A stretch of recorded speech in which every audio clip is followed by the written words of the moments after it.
अस्सलाम वालेकुम वरहमतुल्लाहि वबरकातुह। कैसे हैं आप सब लोग? हमेशा की तरह आज एक बार फिर हम आपके साथ जुड़ने आए हैं ठीक उसी प्लेटफॉर्म जिसका नाम है बिगिन देन। और आज हम आपसे डिस्कस करने जा रहे हैं प्रेजेंट सिंपल के सेकंड कंसेप्ट जिसका नाम है स्टेट।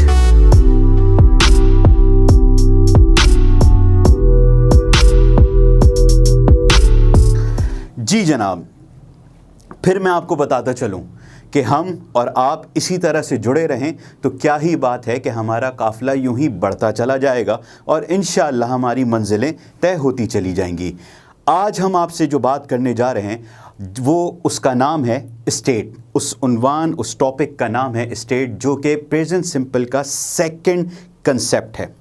स्टेट क्या है? अगर इसका मैं तर्जुमा करूं तो कहा यह जाता है हालत। अल्लाह पाक ने इस दुनिया में हर इंसान की दो चीज़ों को बड़ा प्रोमिनेंट रखा है।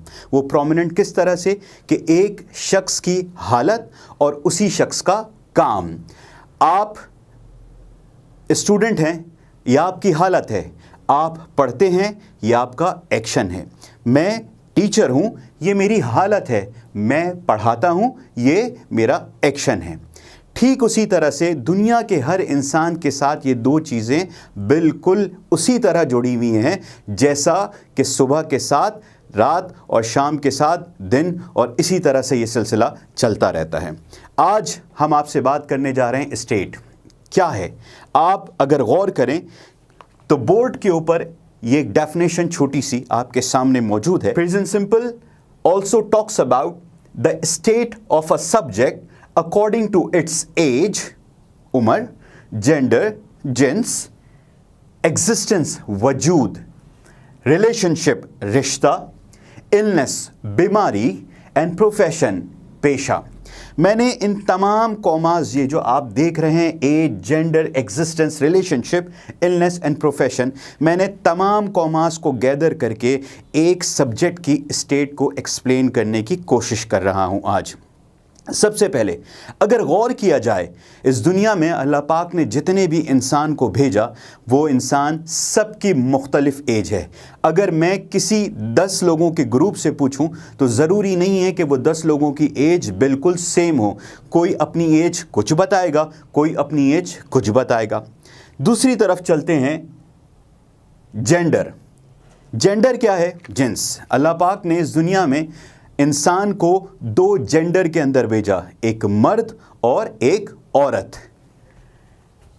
तीसरा एग्जिस्टेंस, वजूद। अच्छा, वजूद के हवाले से जब हम बात करते हैं तो बहुत सारी चीज़ें इसके अंदर अकोमोडेट हो जाती हैं। एक इंसान का मोटा और पतला होना, एक इंसान का काला और गोरा होना, एक इंसान का छोटा या बड़ा होना, एक इंसान का पाकिस्तानी और पाकिस्तानी नहीं होना, और ठीक उसी तरह से हर चीज़ आप इसके अंदर अकोमोडेट कर सकते हैं। रिलेशनशिप। रिलेशनशिप क्या है? इस दुनिया में अल्लाह पाक ने हर इंसान को किसी न किसी रिश्ते से जोड़े रखा है। जब इंसान इस दुनिया में आता है और इस दुनिया को खैर बात कहने तक वो किसी न किसी स्टेट यानी रिलेशनशिप से जुड़ा रहता है। अब वो किस तरह से जुड़ा रहता है? कभी वो बेटा होता है, कभी वो बाप होता है, कभी वो भाई होता है, और इसी तरह से उसके ये रिश्ते मौजूद होते हैं। फिर बात करते हैं इलनेस, बीमारी। अगर देखा जाए, मैं अभी आपसे कहूं कि इस दुनिया में जितने भी इंसान हैं क्या वो सब के सब सेहतयाब हैं? यकीनन आपका जवाब क्या होगा? बिल्कुल नहीं। कुछ सेहतयाब हैं, कुछ बीमार हैं। और अगर बीमारों की बात की जाए तो कुछ की बीमारी मुख्तलिफ होगी, किसी को कुछ होगा, किसी को कुछ होगा। लेकिन हम यहाँ ज़रूर दुआ करते हैं कि अल्लाह ताला अपने करम से तमाम मरीज़ों को सेहत कामिला आजिला अता फ़रमाए, आमीन। आखिर में बात करते हैं प्रोफेशन, पेशा। बेतहाशा पेशा है। इस दुनिया के अंदर पैसा कमाने का बेतहाशा ज़रिया है। कोई डॉक्टर है, कोई बैंकर है, कोई टीचर है, यहाँ तक कि आप हर शख्स को देखेंगे वो इस दौड़ के अंदर भाग रहा है कि उसका पेशा क्या है, और उसका कंसर्न सिर्फ़ और सिर्फ अर्निंग है ताकि वो अपनी ज़िंदगी को बाआसानी और आफियत ज़दा बना सके। अब मज़ीद चलते हैं कि ये जो कॉन्सेप्ट है हम इसको अपनी इंग्लिश लैंग्वेज के अंदर कंस्ट्रक्ट कैसे करते हैं। जैसा कि आपको याद होगा कि हमने जब रिपीटेड एक्शन की बात करी थी तो कुछ मेन वर्ब की बात की थी, कुछ हेल्पिंग वर्ब्स की बात करी थी, और इस तरह से हमने जोड़ जाड़ के एक सेंटेंस को फॉर्म किया था। आज हम फॉर्म करने जा रहे हैं स्टेट के सेंटेंस को, जिसके लिए हमें उन्हीं छोटी छोटी चीज़ों को फोकस करना पड़ेगा। मेन वर्ब, इस स्टेट फॉर्म के अंदर मेन वर्ब क्या है और किस तरह से हम इस्तेमाल करते हैं। आप देख सकते हैं एम, इज, आर, ये 3 मेन वर्ब हैं और इन 3 मेन वर्ब को हम अटैच करते हैं सब्जेक्ट के साथ, जैसा कि हमने आपको याद होगा रिपीटेड एक्शन में किया था। अब जैसा जैसा हम अपने कॉन्सेप्ट को डिस्कस करते हैं उसकी चीज़ें भी उसी के साथ मुख्तलिफ होती हैं। अब यहाँ पर आप देखें, मैंने हमेशा की तरह एक टेबल ड्रॉ किया। पहले कॉलम के अंदर मैंने subject from first person to third person, ठीक उसी तरह से मेन वर्ब। अब यहां पर मैं आपको बताने जा रहा हूं कि इस स्टेट की हेडिंग के अंदर हम किस तरह से मेन वर्ब को सब्जेक्ट के साथ अटैच करते हैं। यहां पर जब first person singular subject I की बात की जाए तो हम उसके साथ एम यूज करते हैं। Then first person plural subject की बात जो कि वी है उसके साथ आर यूज करते हैं। उसके बाद सेकंड पर्सन सिंगुलर यू, उसके साथ हम आर यूज करते हैं। And then third person singular he for male, हम उसके साथ इज यूज करते हैं। And she third person female singular, उसके साथ हम इज यूज करते हैं। And then it, when we use for thing we use is. And last but not the least, the third person plural subject, that is they, and we use are with they. ये formation होती है हमारे state के construction की जब हम कोई भी सेंटेंस को कंस्ट्रक्ट करने जा रहे होते हैं। हमेशा की तरह जैसे मैंने पहले भी आपसे अर्ज़ किया था, हमारी गुफ्तगू हुई थी कि फॉर्मूलाज हमारे लिए बहुत आसान होते हैं कि हम उन फॉर्मूलाज के ऊपर सिर्फ उनकी वैल्यू को पुट करते हैं और बिना वक्त को ज़ाया किए हम उसका नेक्स्ट स्टेप में रिज़ल्ट हासिल कर सकते हैं। हम उसी तरह से इसको भी आगे लेकर चलेंगे। मैं आपके साथ बिल्कुल गुफ्तगू करता रहूँगा और मीनवाइल मुझे इस बोर्ड को रब करना होगा ताकि हम अपनी हम गुफ्तगू को मज़ीद आगे लेके चल सकें और कोशिश कर सकें कि जिस लिए हम आज आपके साथ जुड़े हैं वो हमारा जुड़ना काबिले सताइश हो। आज स्टेट, अब स्टेट के फॉर्मूलाज क्या हैं? ठीक उसी तरह से number 1 affirmative, number 2 negative, number 3 interrogative and number 4 इंट्रोनेगेटिव। हम उन्हीं फॉर्मूलाज को यहां पर परफॉर्म करने जा रहे हैं। आपकी बसारत और समात हमसे जुड़ी रहनी चाहिए। सबसे पहले फॉर्मूलाज के अंदर affirmative, number 1 that is affirmative, right? You can see here subject plus is slash am slash are plus object। हमने यहां कुछ नहीं किया, हमने सिर्फ और सिर्फ अफर्मेटिव का फॉर्मूला यहां ड्रॉ किया और अब हम उसकी एक्चुअल वैल्यू को पुट करने जा रहे हैं, जिसके बाद हमें हमारा डिजायर्ड रिजल्ट हासिल हो जाएगा। अगर मैं बात करता हूं first person singular subject I की, ये सब्जेक्ट, देन उसके बाद जैसा मैंने आपको पहले बताया कि हम आई के साथ एम यूज करते हैं, तो ठीक उसी तरह से हम मेन वर्ब यहां पर एम यूज कर लेंगे। और फिर ऑब्जेक्ट क्या? ऑब्जेक्ट हमारा टीचर, आई एम टीचर। अब यहां पर मैं सिर्फ और सिर्फ इन साइंस को रिमूव करता हूं और मेरा अफर्मेटिव का सेंटेंस हमें मिल जाता है, आई एम टीचर, मैं टीचर हूं। ठीक उसी तरह से अगर मैं बात करता हूं they, third person plural subject, are, because हम they के साथ are main verb को यूज करते हैं, my friends, right? अब हम यहां पर सिंपली कुछ नहीं कर रहे, इन साइंस को रिमूव करते हैं और हमारा सेंटेंस हमें मिल जाता है। दे आर माई फ्रेंड्स, वो मेरे दोस्त हैं। उसके बाद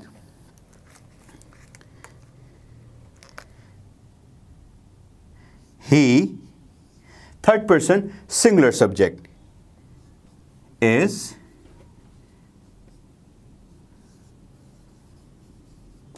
Pakistani, right? Now I'm going to remove these signs, right? And you can see these three sentences which are representing state of present simple. अब यहां पर मेरा आपसे एक सवाल और आपसे गुफ्तगू है। I am teacher, ये भी स्टेट है। They are my friends, ये भी स्टेट है। He is Pakistani, ये भी स्टेट है। अगर देखा जाए टीचर ये state by profession, my friends ये स्टेट रिलेशनशिप, एंड पाकिस्तानी ये स्टेट बाय एग्जिस्टेंस। तो जो मैंने डेफिनेशन में आपसे गुफ्तगू करने की और आपको बताने की कोशिश की थी, तो मैंने उसको मिसालों के ज़रिए यहाँ पर कोशिश करी है कि मैं आपको अच्छी तरह बयान कर सकूँ। अब हम बढ़ते हैं अपने सेकंड फॉर्मूला जिसका नाम है नेगेटिव। आई होप कि हमारा सिलसिला, हमारी बातें और हमारा साथ, हमारा रिश्ता ऐसी जुड़ता रहेगा और मजबूत तरीन होता रहेगा, और ज़रूर हम वक्तन फ़वक्तन आपके लिए कुछ ना कुछ नया लाते रहेंगे। हमारा दूसरा formula which we call negative, right? Negative. Here subject plus is slash am slash are plus not plus object, right? What I have done over here, I simply added one thing, which is not, as far as the formula is concerned. Again, I'm going to put all the values of every single term and we are going to get our desired result. I am not teacher, right? The second one, they are not my friends, right?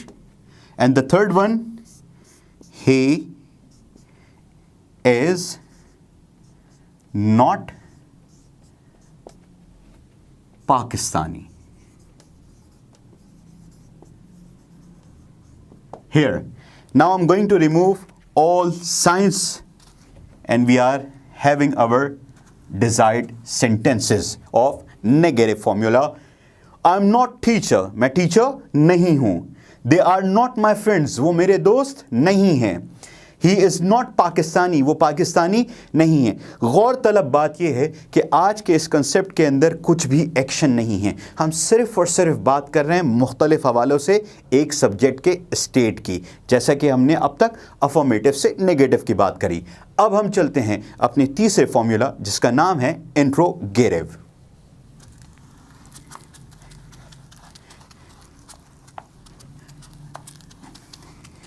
इंशाअल्लाह जल्द ही हम इसकी practice को भी start करेंगे और आप सब लोग हमारे साथ बिल्कुल ऑन माइक होंगे और हम एक कॉन्वर्जेशन का पूरा माहौल बनाएंगे ताकि आप घरों में बैठकर और हम यहाँ बैठकर आपके साथ जुड़े रहें और इस पूरी इंग्लिश को कॉन्वर्जेशन क्लास के अंदर तब्दील करें और प्रैक्टिस में लेके आएं। लोग ये समझते हैं कि बहुत मुश्किल है, नामुमकिन है ये चीज़ें, लेकिन आई एम पॉसिबल कौन कहता है? इम्पॉसिबल। इम्पॉसिबल अपने आप से कहता है कि मैं नामुमकिन नहीं हूँ। तो इंसान के लिए कोई भी चीज़ नामुमकिन नहीं है। ये अल्लाह ताला का अपनी मखलूक के ऊपर ख़ास करम है। थर्ड हमारा formula interrogative, right? I am so sorry, sometime it happens That's the way to cookie crumbles. Interrogative. Now, what's the formula here? Is /m/r plus subject plus object. Yes, this is the formula of interrogative. ना एक चीज रह गई और हमें बिल्कुल नहीं भूलना चाहिए, और वो है question mark.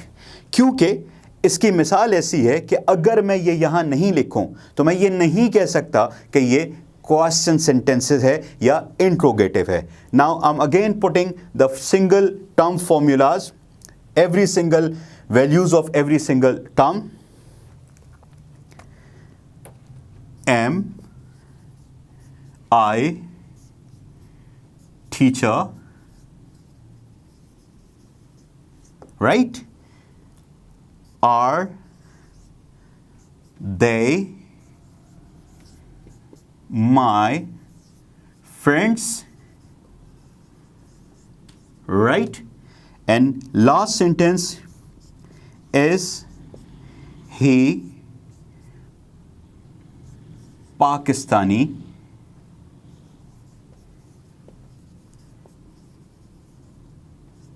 What I've done over here, मैंने कुछ नहीं किया, सिर्फ और सिर्फ एवरी सिंगल टर्म और उसकी सही सही वैल्यू पुट करने की कोशिश करी है, और फिर अब हमेशा की तरह मैं अपने तमाम इन साइंस को रिमूव करता हूं और हमारे इंट्रोगेटिव के फॉर्मूलाज के एग्जांपल्स आपके सामने हैं।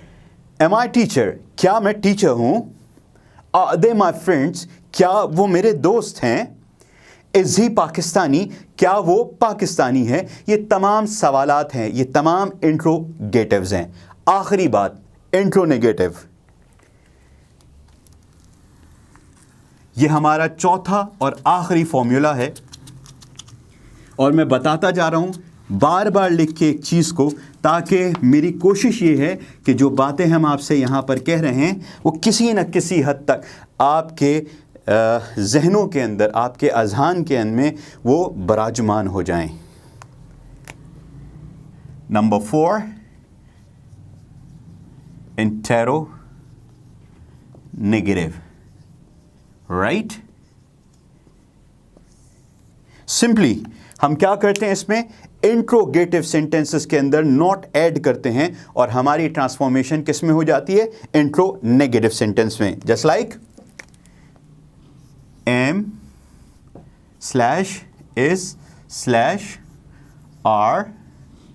plus subject then not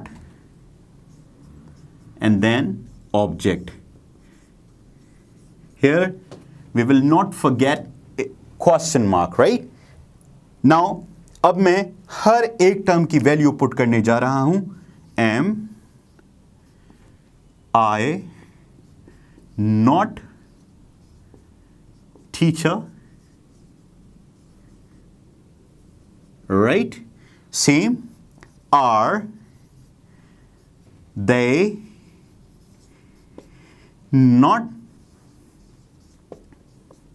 my friends? And then last, is he not Pakistani, right? Okay, थोड़ा सा मेरा मार्कर उसका मूड नहीं लग रहा लिखने का, लेकिन हम किसी की मुदाखलत की वजह से अपने सफ़र को कभी नहीं रोकते और ना रोकना चाहिए। तो जनाब आली, ये है इंट्रोनेगेटिव, ये है फॉर्मूला और ये है उसकी examples. If we remove all the signs here, I am getting my desired interronegative sentences, right? Am I not teacher, क्या मैं टीचर नहीं हूँ? जब आप किसी से हैरत का इजहार कर रहे हैं और आप उस हैरत को किस तरह से बयान करते हैं, अगर आपके बारे में कोई कहे कि फ़ाहर साहब आप टीचर नहीं हैं, तो मैं हैरत का इजहार करता हूँ, क्या मैं टीचर नहीं हूँ? Am I not teacher? Are they not my friends, क्या वो मेरे दोस्त नहीं हैं? And last, is he not Pakistani, क्या वो पाकिस्तानी नहीं है? जनाब आली, आज सोचता हूँ कि बात बहुत तवील हो गई है। आज हम इख्तिताम करते हैं अपने इस टॉपिक को जिसका नाम है स्टेट प्रेजेंट सिंपल का, और उम्मीद इस बात की करता हूँ कि इंशाअल्लाह फिर इस सिलसिले को हम अपनी नेक्स्ट वीडियो में जोड़ेंगे एक नए कंसेप्ट के साथ। लेकिन जाते जाते मैं आपसे इतना ज़रूर कहता हूँ, तुम दिल की धड़कन में रहते हो। बिल्कुल, बिगिन देन हमेशा यही कहता है कि आप हमारी दिल की धड़कन में रहते हैं। आज हम अपने सिलसिले को यहीं रोकते हैं, फिर नई वीडियो के साथ, नए कंसेप्ट के साथ दोबारा मिलेंगे। टिल देन, बिगिन देन सेज, फी अमान अल्लाह।